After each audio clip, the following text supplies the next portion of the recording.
There is hope because challenges come along with opportunities. The opportunity for renewal, innovation, and global cooperation is within reach. Our Summit of the Future has given us a pact. The Pact for the Future just adopted represents our pledge not only to address immediate crises, but lay the foundations for a sustainable, just, and peaceful global order for all peoples and nations. The commitments embodied in the Pact and its annexes reflect the collective will of member states and must guide our actions and encourage us to promote international peace and security, invigorate implementation of the Sustainable Development Goals, foster just and inclusive societies, and ensure that technologies always serve the common good of humankind. We must move forward together in a spirit of solidarity and multilateral cooperation. The Summit of the Future is a call to action. We must shape our future to protect ourselves and our planet Earth. Action that recommits us to the principles of international law, the goals of the 2030 Agenda for Sustainable Development, and the promise of the United Nations Charter to save future generations from the pain of war. The path we choose must lead to a future where human dignity is respected and human rights are upheld. A future where peace transcends the mere absence of conflict and is grounded in justice, inclusion, and equity. Excellencies, our mission is to eradicate poverty in all its forms, tackle inequalities, and promote peace and security, tolerance, and respect for diversity. The summit offers a historic opportunity to ensure that progress is shared equitably across all nations and communities elsewhere.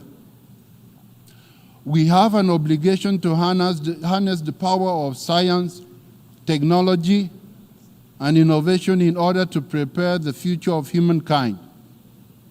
It is also important that we reproduce our human successes across generations all the time. Let us continue our efforts to reform and strengthen global institutions that support peace, security, sustainable development, and financial stability. Meaningful progress requires that all voices are heard and that all nations, regardless of size or wealth, have a seat at the table. The United Nations is the organization where all nations have a seat at the table. Throughout, we must recognize that none of our goals will be achieved without the full participation of women and girls. Advancing gender equality across all sectors of society will be of decisive significance.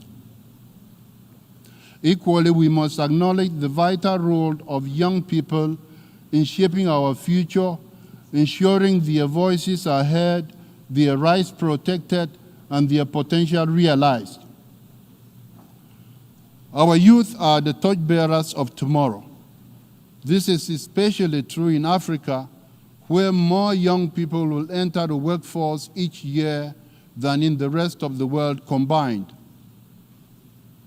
Together, let us rise to this moment with courage and determination as we accelerate our journey towards a brighter future for everyone, everywhere. I thank you.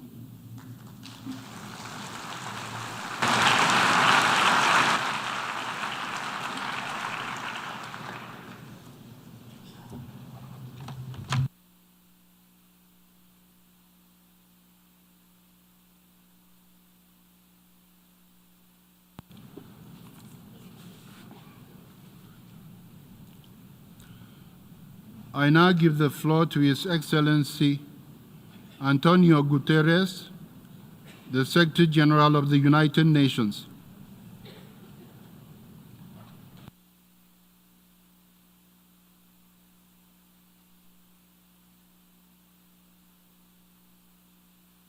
Mr. President of the General Assembly, Excellencies, ladies and gentlemen, welcome to the Summit of the Future. I thank the co-facilitators, the former and current presidents of the General Assembly and all member states for their strong engagement, creativity and spirit of compromise, and all my colleagues for their invaluable efforts over the past 3 years. We are here to bring multilateralism back from the brink. I called for this summit to consider deep reforms to make global institutions more legitimate, fair and effective based on the values of the UN Charter. I called for this summit because 21st century challenges require 21st century solutions, frameworks that are networked and inclusive, and that draw on the expertise of all of humanity. I called for this summit because our world is heading off the rails, and we need tough decisions to get back on track. Conflicts are raging and multiplying, from the Middle East to Ukraine and Sudan with no end in sight. Our collective security system is threatened by geopolitical divides, nuclear posturing, and the development of new weapons and theaters of war.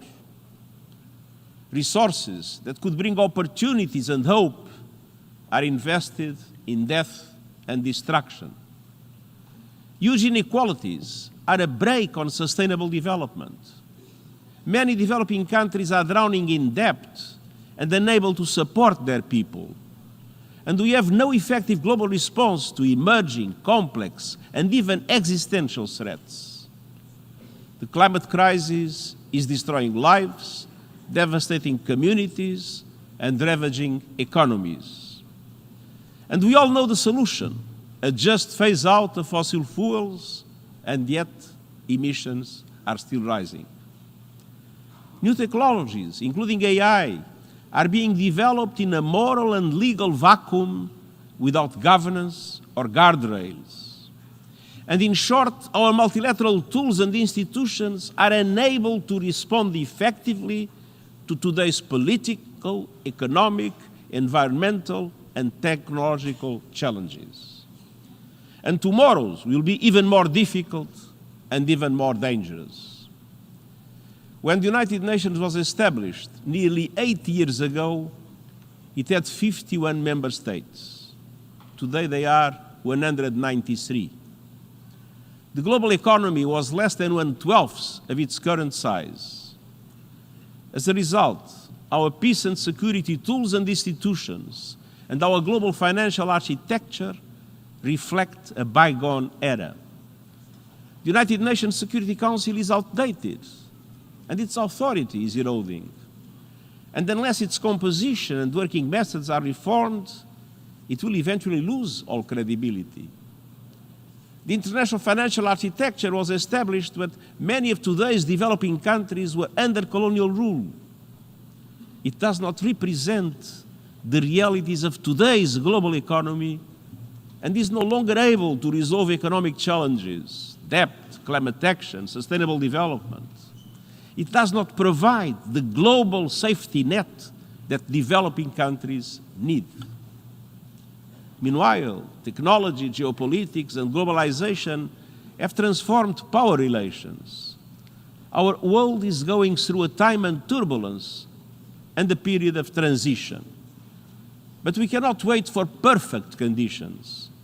We must take the first decisive steps towards updating and reforming international cooperation and make it more networked, more fair, and more inclusive now.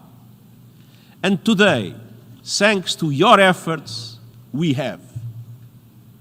Excellencies, ladies and gentlemen, the Pact for the Future, the Global Digital Compact, and the Declaration on Future Generations open pathways to new possibilities and opportunities. On peace and security, They promise a breakthrough on reforms to make the Security Council more reflective of today's world, addressing the historic underrepresentation of Africa, Asia-Pacific, and Latin America.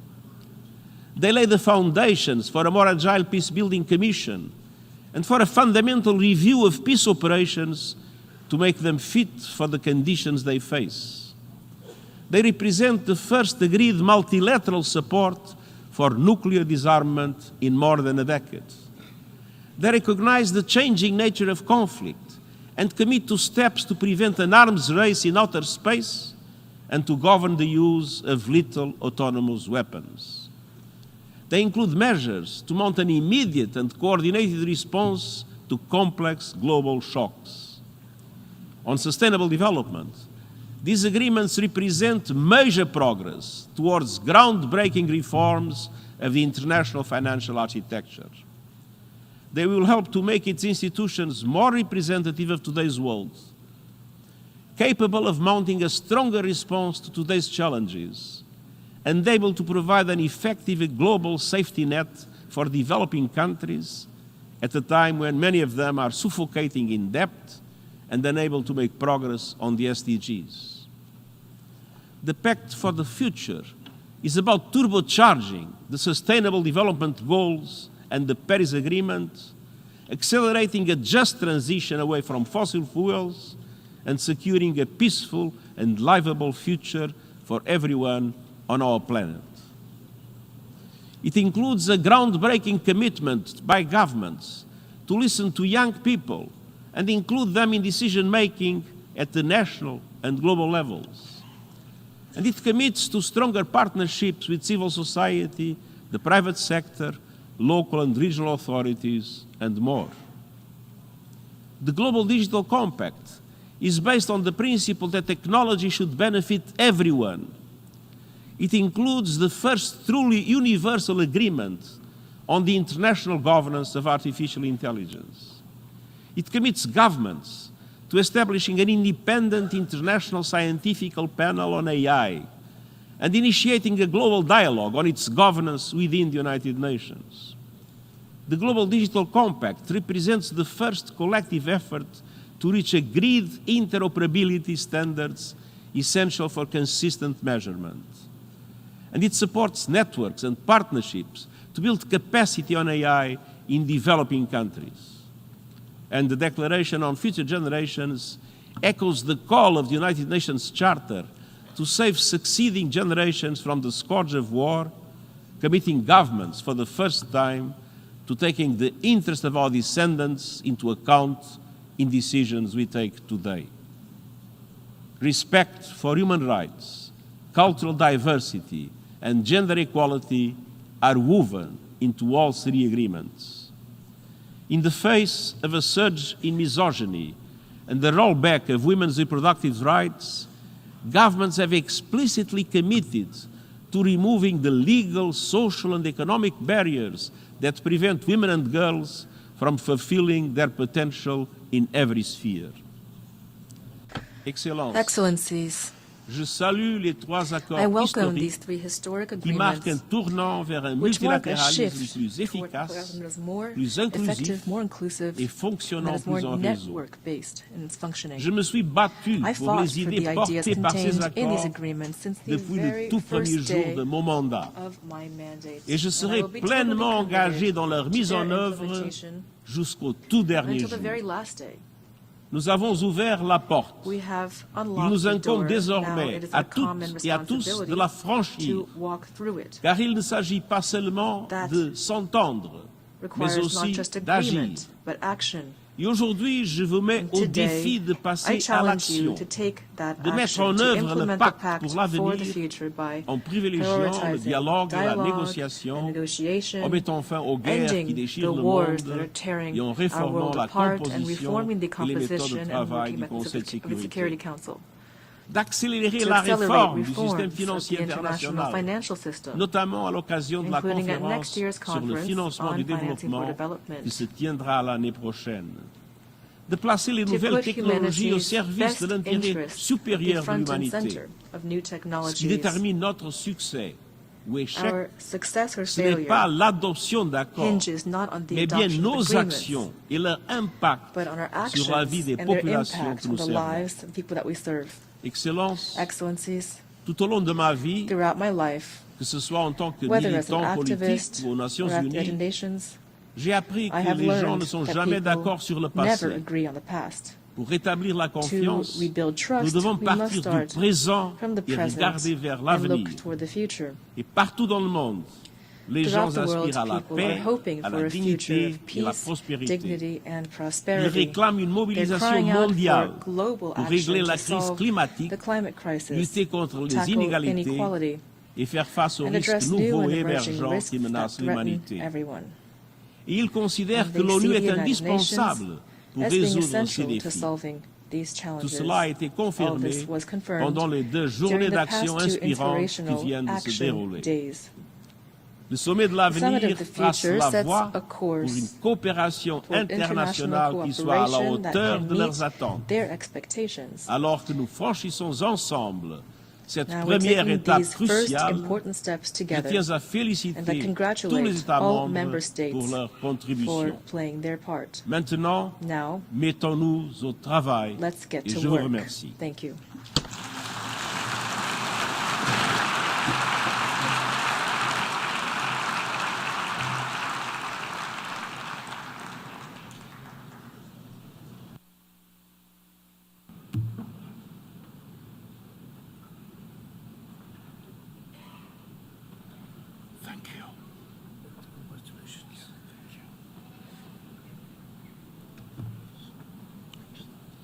I thank the Secretary General.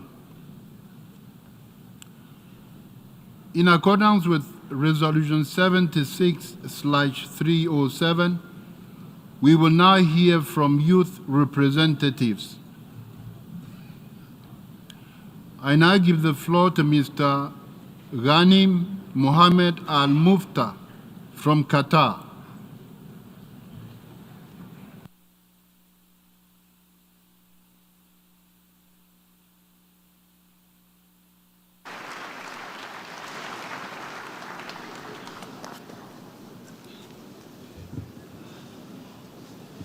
Thank you. Oh, it's falling down. There we go. Is this okay? Yes. Thank you, Honorable Chair, distinguished delegates, and special guests. I am Ghanem Al-Muftah, a UN youth representative from Qatar and a political science graduate with a noteworthy passion for global rights for all. I am honored to meet you leaders, head of states, and individuals in high positions at the Summit of the Future. If you allow me, I will share some personal insights with you, but not as leaders, but as fathers, mothers, and guardians, family-focused people who care deeply about the future of all children and the generations that follow. The decisions that we make today are not just about policies and strategies. They are about shaping a world where all children can thrive in an inclusive, safe, and sustainable future. I am a perfect example of my parents' dreams for me 22 years ago. I stand before you here today, proudly representing hope from yesterday's dreams, which will continue to carry me to my future. I have been raised with strong family values, where our home model was built on believing in yourself to manifest confidence for your future. As a person with disability, I have learned that true progress comes not from overcoming personal challenges alone, but from how we, as a society, embrace each other's differences. As I look around the room, I don't see anyone else like me. But you have accepted my differences without prejudice, gender, nationality, race, or religion. You have accepted all of me. This must be the way we conduct our tomorrow, where inclusivity is a fundamental right, not a luxury, where every individual can contribute to the common good of the future, no matter our differences.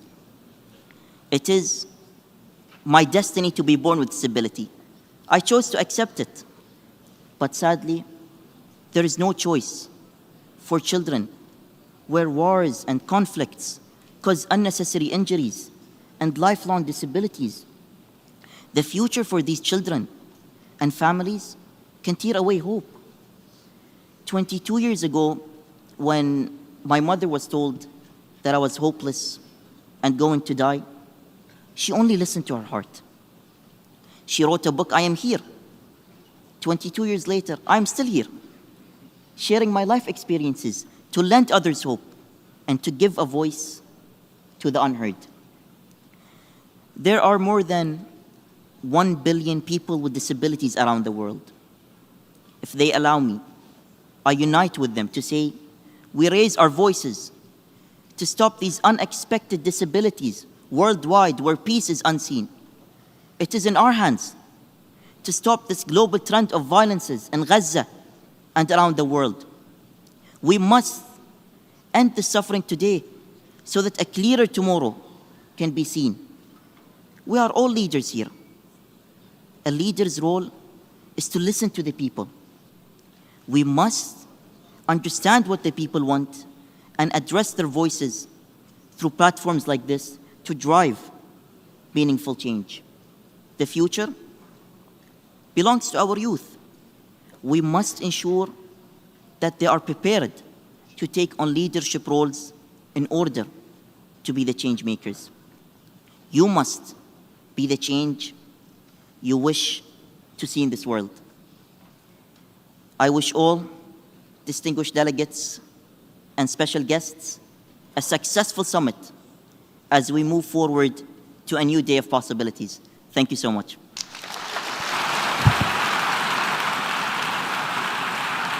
I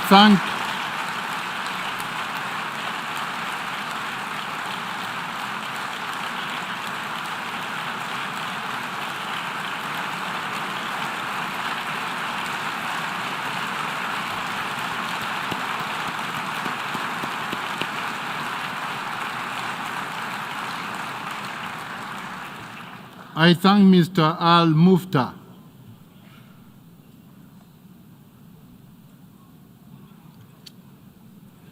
I now give the floor to Ms. Niria Alicia Garcia from the United States.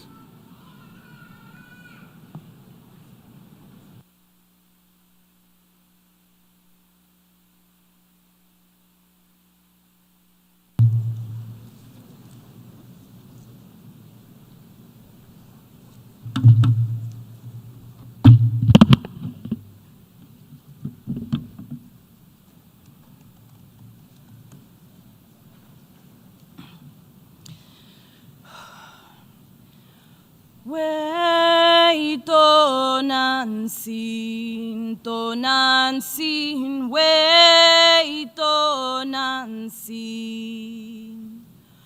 way tonansin, tonansin, way tonansin. With the permission of the Creator, the Lenape ancestors of these lands, and with the permission of your hearts, it is an honor to address you today, my dear relatives. First and foremost, I want to give thanks to the spirit world, to Father, Son, to Mother Earth.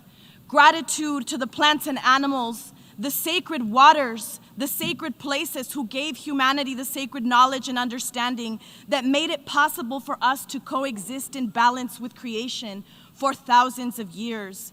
I bow to you and your ancestors, because we all descend from these good people who walked on Mother Earth in a good way.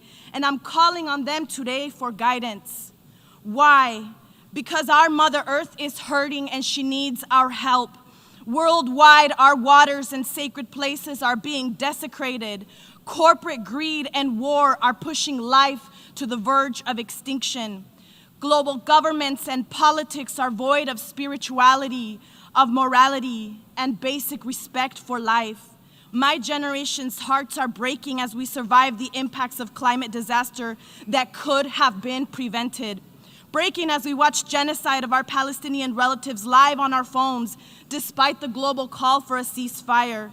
The Pact for the Future mentions words like sustainable development nearly 300 times, yet words like children, earth, and future generations are mentioned less than 60 times. This is green colonialism, and it needs to stop.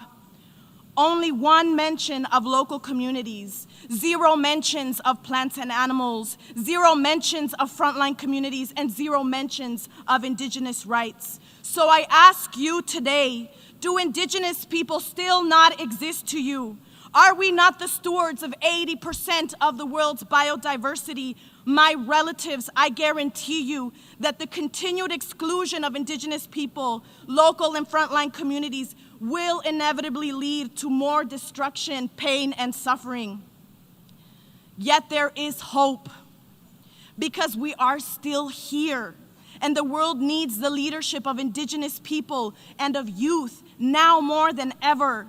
Collectively, we have the ancestral technologies, indigenous knowledges, and spiritualities to create real intergenerational solutions.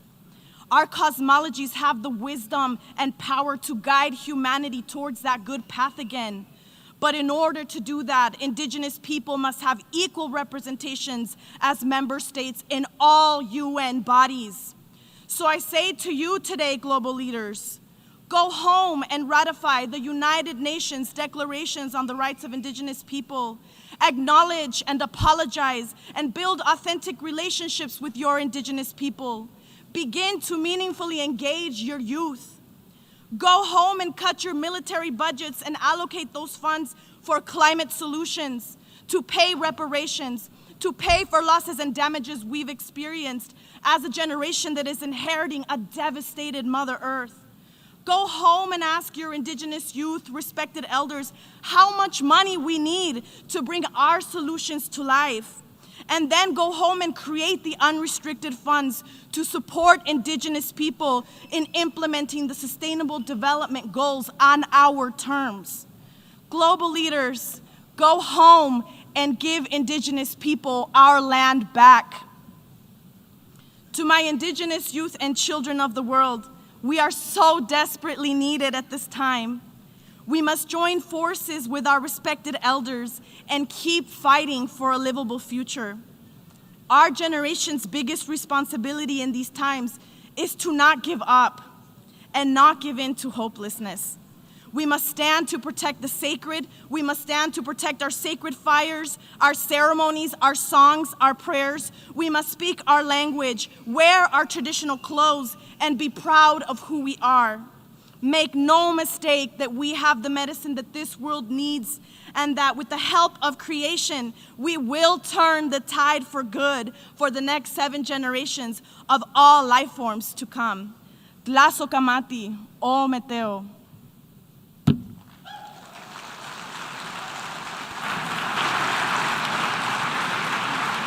I thank Ms. Garcia.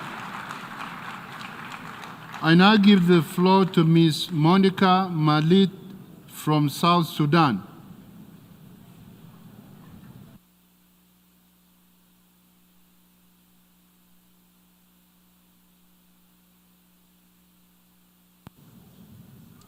Esteemed world leaders, excellencies, and distinguished guests, I am Monica Malit.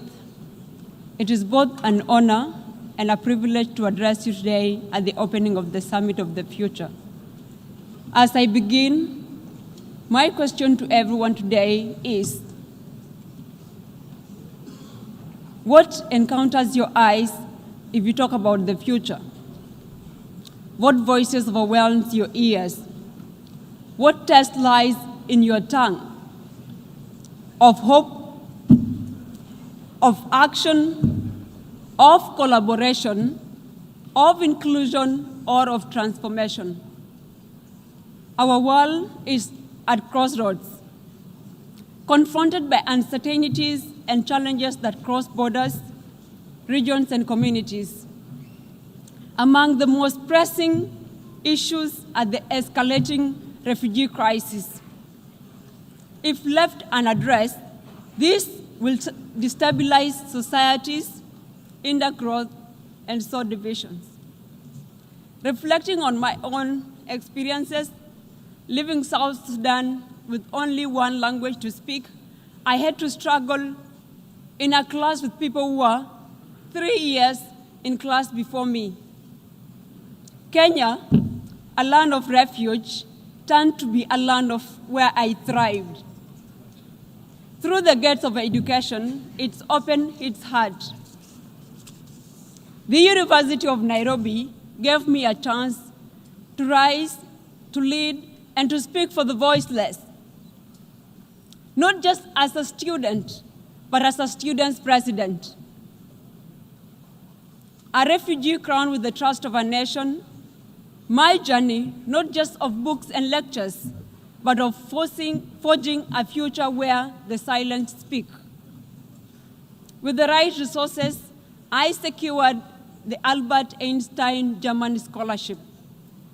The support of UNHCR and Kenya granted me access to education, to thrive, to pursue knowledge, and turn dreams into tangible realities. Now, the weight of my law degree, I stand as a voice for the youth, for the refugees, and for all those forgotten. Through my journey, I learned that it is not enough to receive degrees. We need to exemplify leadership for us to thrive.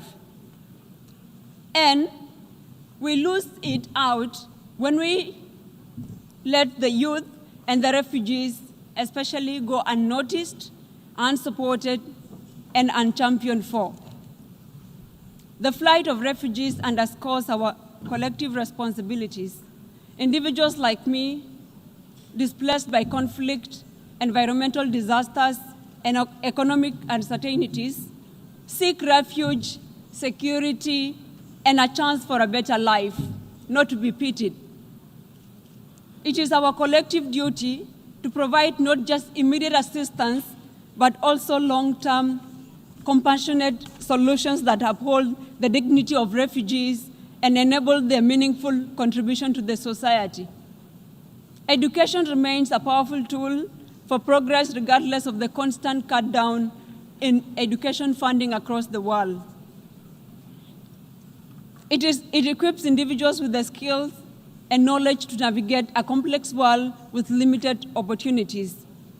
For developing nations and emerging economies, investing in education is crucial for sustainable growth. We must ensure that education is accessible, equitable, and aligned with the future workforce demands. And for this, I want governments and key stakeholders in the education sector to think big on funding for education. In a world where world leaders openly make negative comments about refugees, none of us chose to be a refugee, and anyone can become a refugee. Without peace, there can be no safety nor development. Without security, there can be no stability. Without stability, education falters and nations fail. As we embark on this journey, let's envision a world and a future where it is shaped by cooperations, understanding, and shared purpose. Let today mark the beginning of a deeper collaboration, stronger institutions, and renewed commitment to creating a world where every individual has the opportunity to thrive. And to our world leaders, I'm very grateful that I have a chance to stand before you today and address you directly. The gaps are growing wider. The structures are rusting. While you talk of reforms, our future deliberations must not be rehearsed platitudes, but revolutions of thoughts. This summit, this moment, it is supposed to mend the fractures in our trust, to build a future where cooperation thrives. And to the youth, the future is ours to forge, not theirs to cling to, not theirs to pass down like spoils of war, because there are those who went for the war but were left in the war. It belongs to the bold, those who speak, even when silence is expected. It belongs to those who demand more justice, more equity, and more humanity. Thank you so much.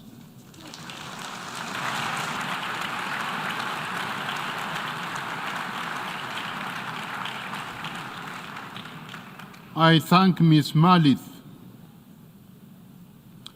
In accordance with Decision 78/564B, the opening segment also features statements by the President of the Republic of Namibia and the Chancellor of the Federal Republic of Germany in lieu of the national statements from the plenary list of speakers.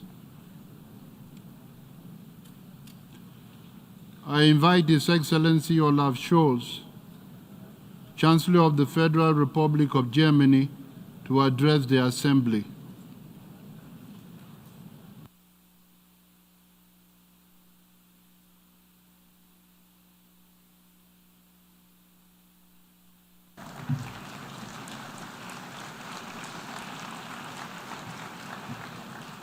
Mr.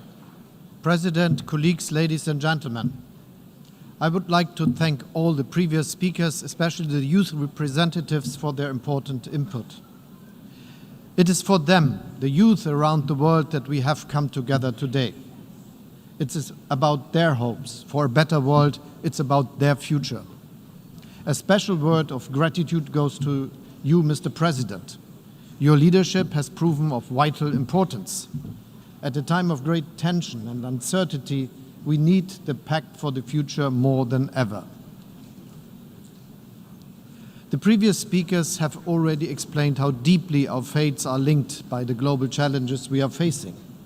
War, climate change, poverty and hunger, impediments to free and fair trade, global health threats, technological developments such as AI, which, as well as huge opportunities, also harbor the potential for abuse and for exacerbating economic imbalances.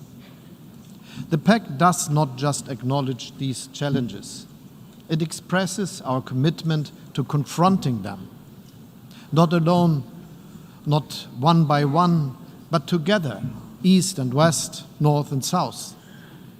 The Pact for the Future can serve as a compass for us, a compass whose needle points towards more cooperation and partnership instead of towards more conflict and fragmentations.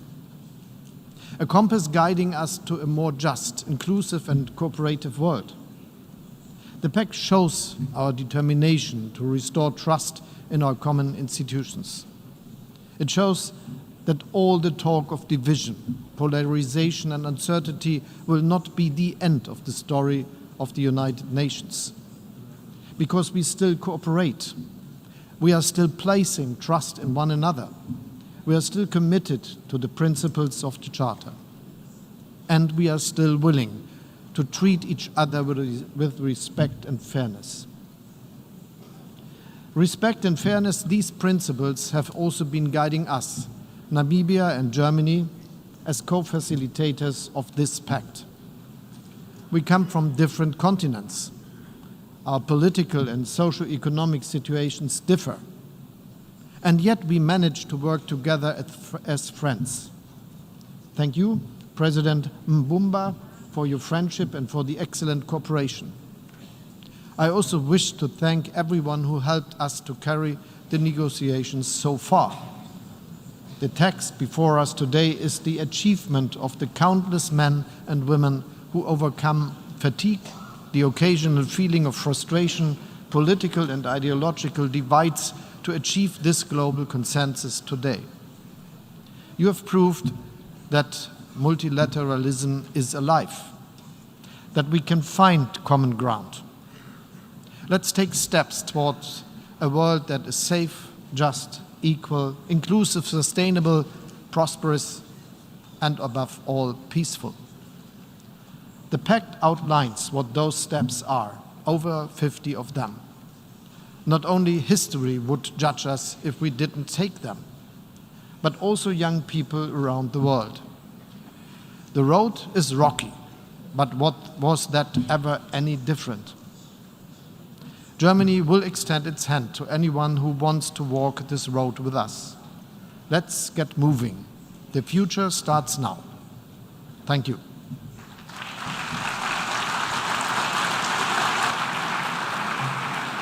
I thank the Chancellor of the Federal Republic of Germany.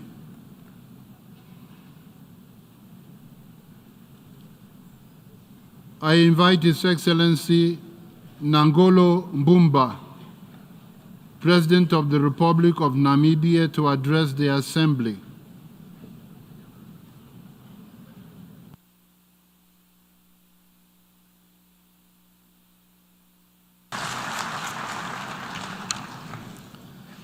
Your Excellency Philemon Young, 79th President of the General Assembly, Your Excellency Antonio Guterres, UN Secretary General, Excellencies, Your Excellency Olaf Scholz, Chancellor of the Federal Republic of Germany, representative of the youth, distinguished delegates. Today we gathered at this Summit of the Future to adopt, and which we have done already, a pact for the future, which our countries painstakingly negotiated over the past 18 months. We all are differently impacted by the weight of this historic moment for our global community under the United Nations. There is an African proverb that says, and I quote, "Tomorrow belongs to the people who plan for it today," end of quote. The Summit of the Future is a pivotal moment in our quest to shape a brighter, more just, sustainable, and peaceful common future for all humanity. It is a further commitment to bequeath to the current and future generations a world at peace with itself, a world in which all countries and peoples are prosperous, and a world that is more loving, more inclusive, and tolerant. At this critical juncture, the scale and degree of compounding challenges of poverty, hunger, climate change, economic inequality, conflict, and public health crisis may seem unsurmountable. However, this summit equally presents a historic opportunity for the nations of the world to combine their strength and resources and confront these crises head-on. Today, the world is at a crossroad. One path leads to an environmental catastrophe, widening inequality, global conflict and destruction, and the rise of dangerous technologies that threaten our security and civil liberties. The other path offers hope. Hope for climate change, global peace, the eradication of poverty and hunger, and the responsible harnessing of digital technologies for the benefit of all humanity. Therefore, the Summit of the Future is a timely and urgent call to action, urging us to choose the path of peace, prosperity, and sustainable development for all.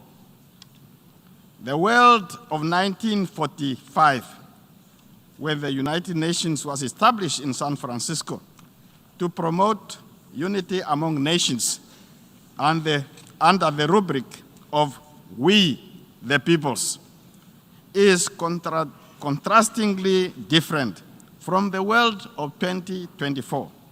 So much has changed. As a result, we as leaders are once again called upon by destiny to come together and forge a brighter future for our peoples. To forge a brighter tomorrow for people and planet, we must be courageous to reform international organizations, including the United Nations and its Security Council. A new multilateralism, one that truly works, must rest on 4 key pillars of UN reform. First, the UN must empower nations and regions to adopt comprehensive pathways to provide economic opportunities and prosperity, underpinned by environmental sustainability. Second, the UN must strengthen global agreements and institutions to ensure the effective implementation of the Sustainable Development Goals. Thirdly, the UN must be equipped to finance these goals through an innovative global financial architecture.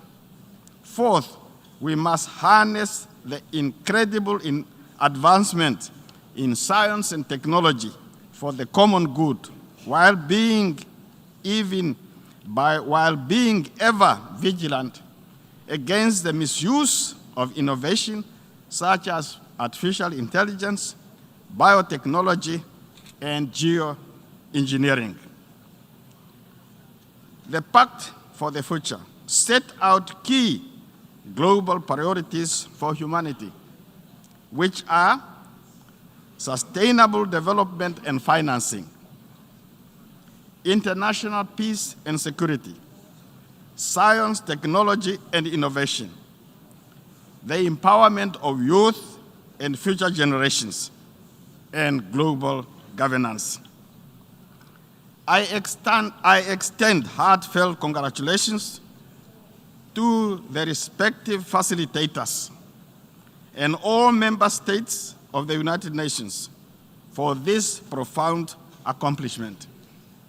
The Summit of the Future, under the able leadership of the permanent representatives of Germany and Namibia, has been a collective effort over the past 18 months to build consensus and restore trust, and to reinforce the principles of dialogue, cooperation, and shared responsibility. Excellencies, we need the UN because at the heart of this institution is a simple yet profound principle. Global problems require global solutions. It remains the most effective way to achieve peace, security, and prosperity.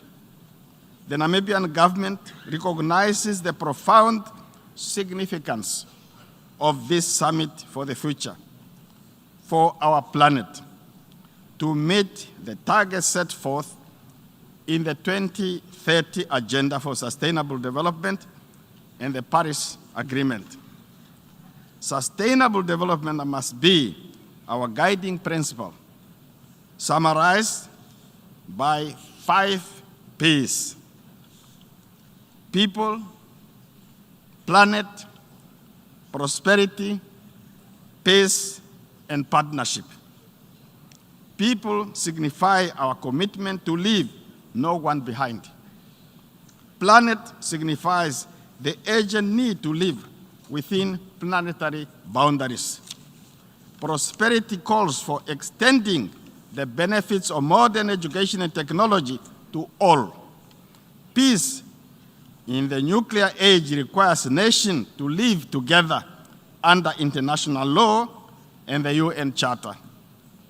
Partnership between governments, civil society, and business are essential to achieving our shared goals. We must leave this summit with renewed commitments and concrete action plans to eradicate poverty, eliminate hunger, tackle climate change, and build a global economy that works for all. Future generations will judge us not by our words, but by our actions. Excellencies, guided by the principles of the UN Charter, we must reaffirm our commitment towards peaceful coexistence and shared development. We have the tools, the knowledge, and the opportunity to shape a better world. I am confident that together we can rise to the occasion and seize this moment in history for a brighter future that is peaceful, just, and sustainable. I thank you very much.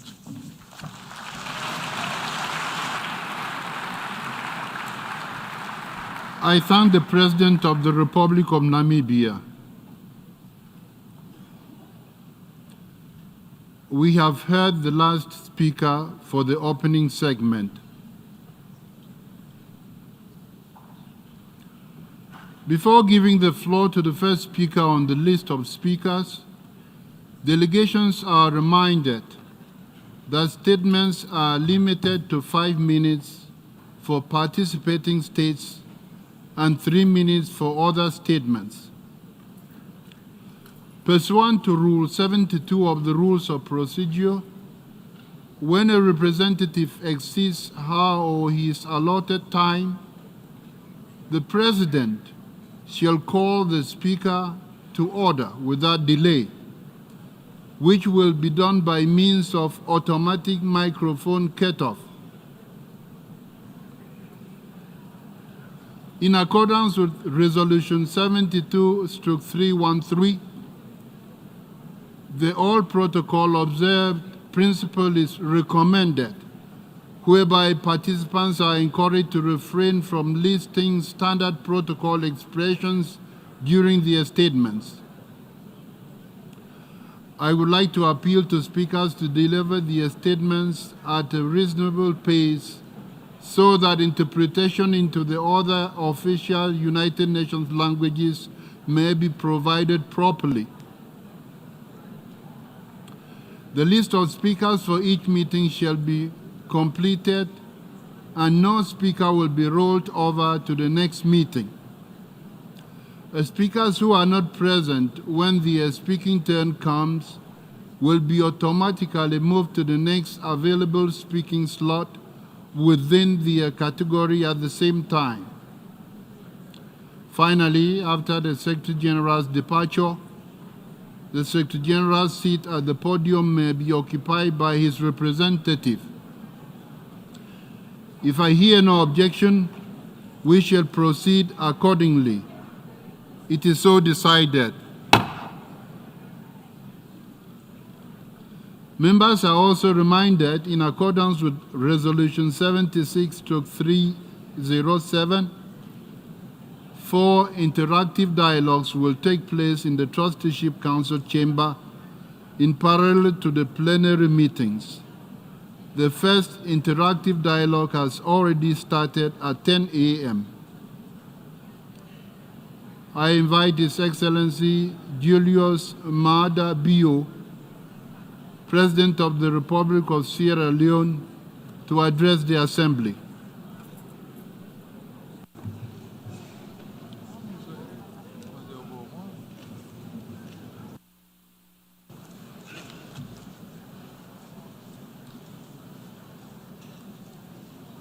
Mr. President of the General Assembly, Mr. Secretary General of the United Nations, colleagues, heads of state and government, distinguished ladies and gentlemen, I have the honor to deliver this statement on behalf of the G7 plus countries, a group of nations bound together by a shared history of experiencing the horrors of conflict and the challenges of fragility, but with an unwavering commitment to peace, stability, resilience, and sustainable development.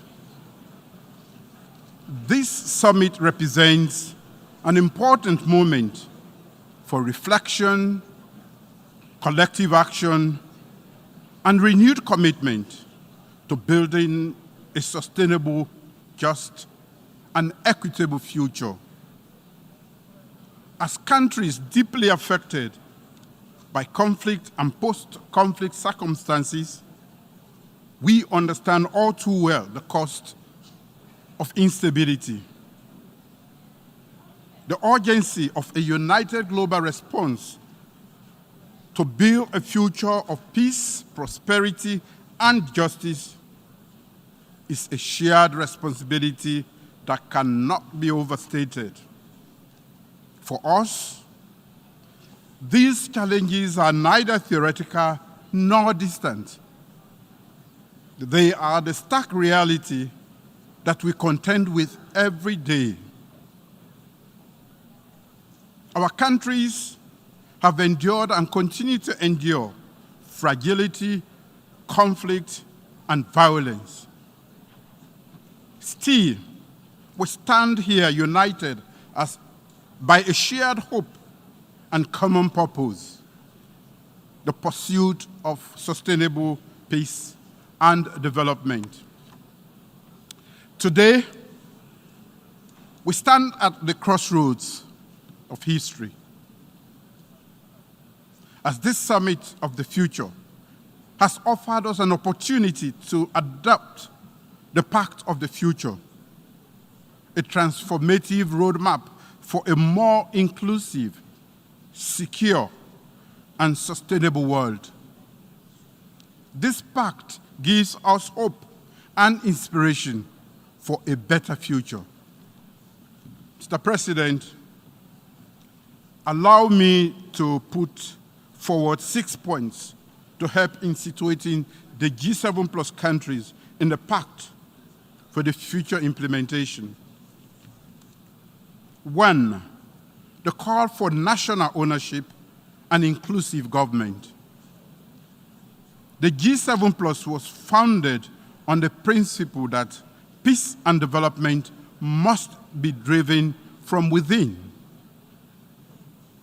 We advocate for national ownership of development processes and insist that efforts to address fragility must be grounded in dialogue, reconciliation, and inclusive governance. 2, promoting sustainable development in conflict-affected countries. The SDGs represent a shared vision for a better world. But for the G7 plus countries, progress remains hindered by persistent challenges of fragility. Sustainable development and financing for development is essential towards addressing the unique needs of fragile and conflict-affected states. Therefore, we call for increased international cooperation, innovative financing mechanisms, and tailored approaches to ensure that no country is left behind. 3, fostering international peace and security.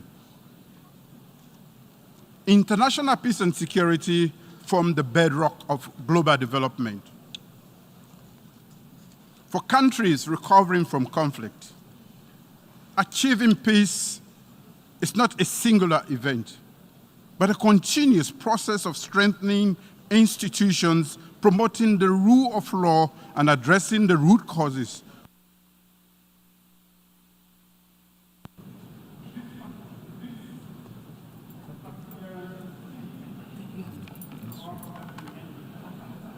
I thank the President of the Republic of Sierra Leone.